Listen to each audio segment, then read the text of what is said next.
Subscribe करें हमारे YouTube channel HPG के और बेल आइकन को प्रेस करें इंपॉर्टेंट नोटिफिकेशन सबसे पहले पाने। डिस्कस करेंगे 5000 प्लस क्वेश्चंस की। हमने जो क्रैश कोर्स आपके लिए स्टार्ट किया है आपके हर एग्जाम के लिए, जो पहली बार हमारे चैनल पर विजिट कर रहे हैं उन्हें बता दूं 5000 प्लस क्वेश्चंस के क्रैश कोर्स में हम हर टॉपिक हर सब्जेक्ट्स को डिस्कस करते हैं ताकि मिशन हमारा कामयाब हो जाए। मिशन है अब की बार सरकारी नौकरी। नमस्कार दोस्तों, मेरा नाम है विहान और आप देख रहे हैं HPG के अब यूट्यूब चैनल। चलिए शुरू करते हैं। तो दोस्तों यहाँ पे पहला क्वेश्चन है, महरौली में जंग रहित लौह स्तंभ किसके शासनकाल में दोस्तों यहाँ पे स्थापित किया था। क्वेश्चन में ये पूछा जा रहा है, तो इसका बिल्कुल सही आंसर होगा गुप्त काल। और किसने बनाया था, तो ये भी आपको क्लियर होना चाहिए, चंद्रगुप्त द्वितीय ने बनाया था। इससे ये पता चलता है कि गुप्त काल में भी धातु विज्ञान का अच्छा खासा स्कोप था, मतलब उस समय भी धातु विज्ञान थी। नेक्स्ट क्वेश्चंस के ऊपर चलेंगे दोस्तों, देखते हैं आगे किस टाइप के क्वेश्चंस हैं। गुप्त राजा जिसने विक्रमादित्य की पदवी को ग्रहण किया था वो कौन था दोस्तों, चंद्रगुप्त द्वितीय को ही दोस्तों विक्रमादित्य के नाम से जाना जाता है। अगर मैं यहाँ पे बात करूँ दोस्तों चंद्रगुप्त द्वितीय की, तो अगर क्वेश्चंस में ये पूछा जाता है कि किसके शासनकाल में स्वर्ण युग किसके शासनकाल में था, तो इसका बिल्कुल सही आंसर होगा चंद्रगुप्त द्वितीय के ही शासनकाल में, जो उसको कहा गया है स्वर्ण युग। ठीक है। अगर यहाँ पे सिल्वर कॉइन्स की बात करूँ तो ये भी क्वेश्चंस बनता है दोस्तों। अगर मैं यहाँ पे सिल्वर कॉइन्स की बात करूँ दोस्तों कि सिल्वर कॉइन्स का जो सर्वप्रथम प्रचलन था वो किसके शासनकाल में था, तो इसका भी बिल्कुल सही आंसर होगा चंद्रगुप्त द्वितीय। नेक्स्ट क्वेश्चंस के ऊपर चलेंगे दोस्तों, आगे देखते हैं। हरिसेन निम्नलिखित राजाओं में से किसका राजकवि था, तो दोस्तों इसका बिल्कुल सही आंसर होगा समुद्रगुप्त। ठीक है। अगर मैं यहाँ पे बात करूँ समुद्रगुप्त की, तो दोस्तों साथ साथ में नोट डाउन करते चलिए। कौन था ये समुद्रगुप्त दोस्तों, भारत का नेपोलियन किसे कहा गया है दोस्तों, समुद्रगुप्त को ही कहा गया है। ये उपाधि किसने दी थी, तो आपको ये भी याद रखना है दोस्तों, बिसेंट स्मिथ ने ये उपाधि दी थी। क्यों दी थी दोस्तों, क्यों इसे नेपोलियन कहा जाता था, क्योंकि दोस्तों समुद्रगुप्त कौन था, एक महान योद्धा था, एक कुशल सेनापति था, जो दोस्तों कभी भी अपना युद्ध नहीं हारा दोस्तों, इसलिए उसे भारत का नेपोलियन कहा गया। और ये उपाधि किसने दी, बिसेंट स्मिथ ने दी। ठीक है। अगर यहाँ पे बात हो रही है दोस्तों समुद्रगुप्त की, तो दोस्तों यहाँ पे मैं आपको थोड़ा सा और डिफाइन करवाने की कोशिश करूंगा।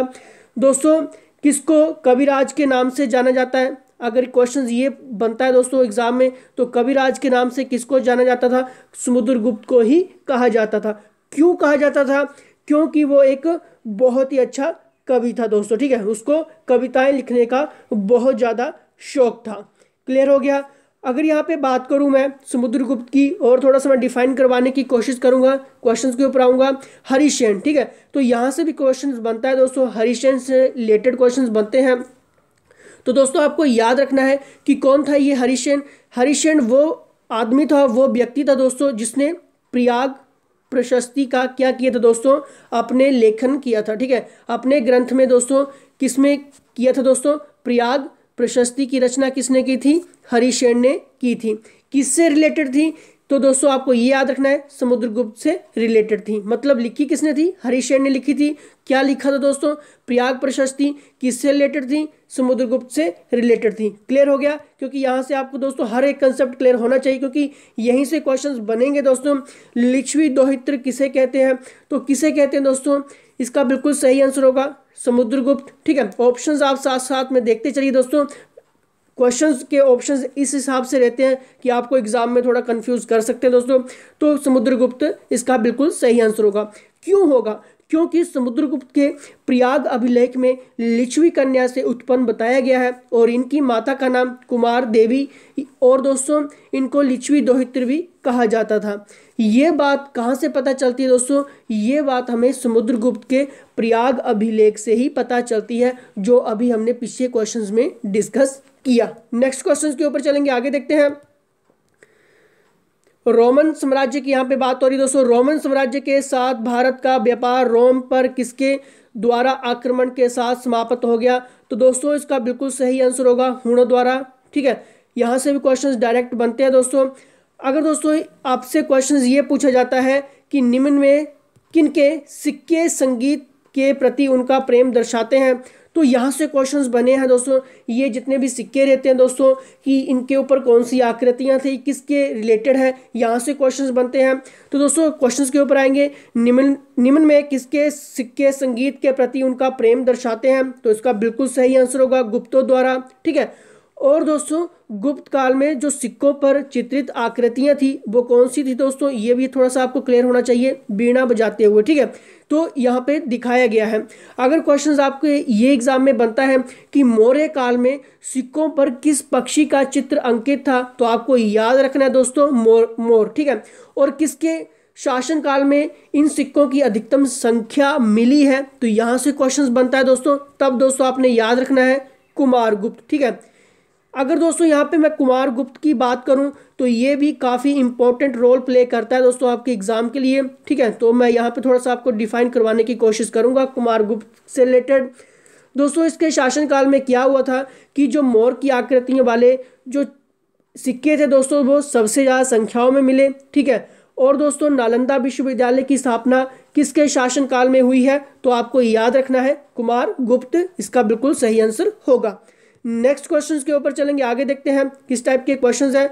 भारतीय नेपोलियन के नाम से आमतौर पर कौन हिंदू राजा विख्यात है दोस्तों, तो अभी दोस्तों मैंने आपको क्लियर किया, इसका बिल्कुल सही आंसर होगा समुद्रगुप्त को भारत का नेपोलियन कहा गया है। और दोस्तों MCQ PDF questions paper notes daily online mock test paper, जी हाँ दोस्तों हम जो रीड करते हैं वही हम आपसे दोस्तों डेली ऑनलाइन टेस्ट लगवाते हैं, ताकि आपकी जो तैयारी है दोस्तों वो 3 गुना ज़्यादा हो सके। और इसी से रिलेटेड दोस्तों आपको इंस्टाग्राम पर भी क्वेश्चंस मिल जाते हैं, ताकि दोस्तों आपकी इतनी अच्छी तैयारी हो जाए ताकि क्वेश्चंस जहां मर्जी से जैसा मर्जी आ जाए, आपका कभी भी गलत ना हो।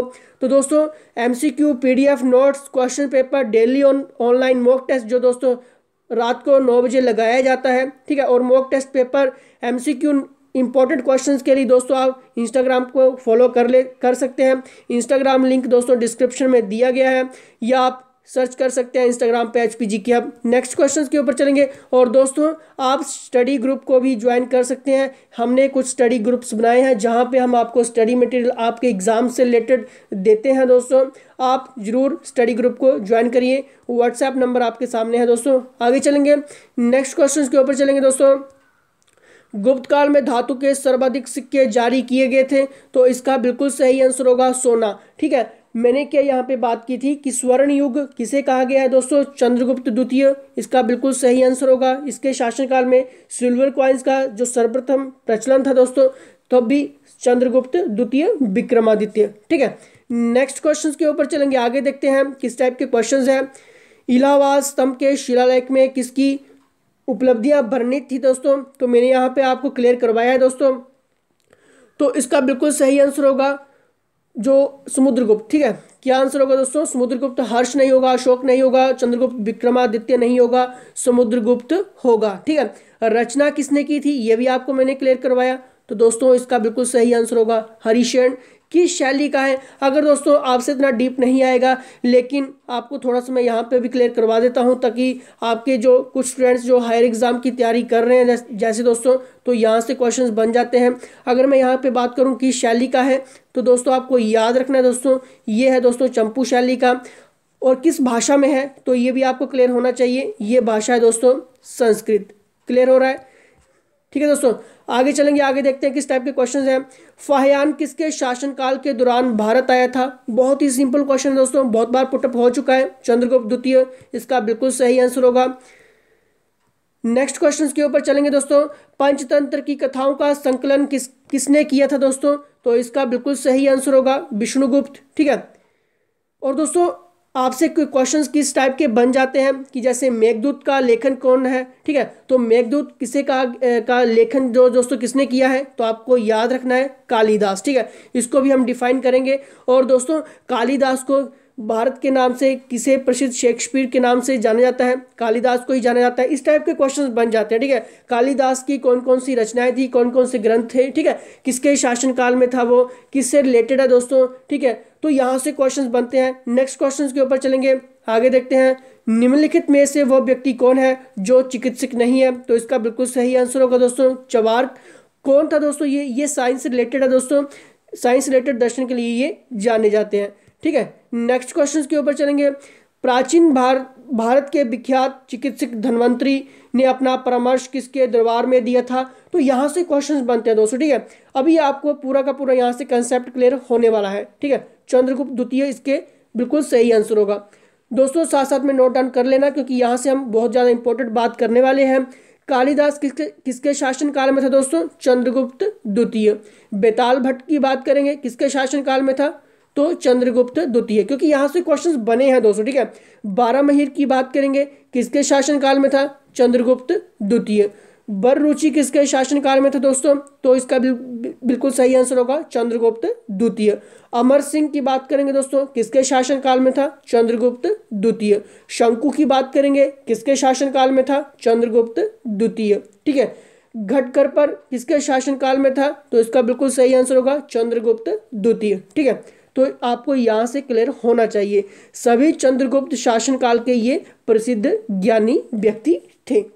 ठीक है, आगे चलेंगे। बारामहीर कौन थे दोस्तों? तो ये थे दोस्तों एक प्राचीन खगोलविद, एस्ट्रोनॉमर। ठीक है, अगर मैं यहाँ पे बात करूँ बारामहीर की, तो आपको थोड़ा सा यहाँ पे क्लियर होना चाहिए दोस्तों कि इनकी जो रचनाएं थी वो क्या क्या थी, क्योंकि यहाँ से क्वेश्चंस बनते हैं। तो आपको दोस्तों नोट डाउन कर लीजिए, बृहत संहिता। ठीक है, ये काफ़ी इंपॉर्टेंट है जो इनके ग्रंथ है दोस्तों, और पंच सिद्धांतिका। ठीक है दोस्तों, पंच सिद्धांतिका। ठीक है, काफ़ी आईएमपी है। ये बारामहीर के प्रसिद्ध ग्रंथ है। ठीक है, बृहत संहिता और पंच सिद्धांतिका। ठीक है, नेक्स्ट क्वेश्चन के ऊपर चलेंगे, आगे देखते हैं। किसके शासनकाल के दौरान अजंता की गुफाएं निर्मित की गई थी दोस्तों? तो यहां से क्वेश्चंस बने हैं। ठीक है, तो इसका बिल्कुल सही आंसर होगा गुप्त।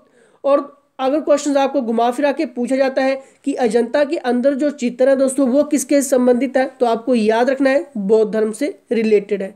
ठीक है, क्लियर हो गया। और दोस्तों अजंता की गुफाओं में क्या क्या चीज़ें हैं, क्या और कहाँ पे है दोस्तों, तो आपको ये भी क्लियर होना चाहिए। वो है दोस्तों महाराष्ट्र में स्थित है, और किससे रिलेटेड है? बौद्ध से रिलेटेड है, बौद्ध कला से रिलेटेड है। और दोस्तों वो प्राचीन भारत के प्रयुक्त तकनीकों में दर्शाती है। क्लियर हो गया। नेक्स्ट क्वेश्चन के ऊपर चलेंगे दोस्तों, लेकिन नेक्स्ट क्वेश्चन के ऊपर जाने से पहले दोस्तों आपको बता दूं इंपॉर्टेंट बात, MCQ PDF notes question paper के लिए दोस्तों डेली ऑनलाइन मॉक टेस्ट लगवाए जाते हैं आपके 9 बजे, तो जरूर फॉलो करें। स्टडी ग्रुप दोस्तों आपके लिए बनाए गए हैं, जरूर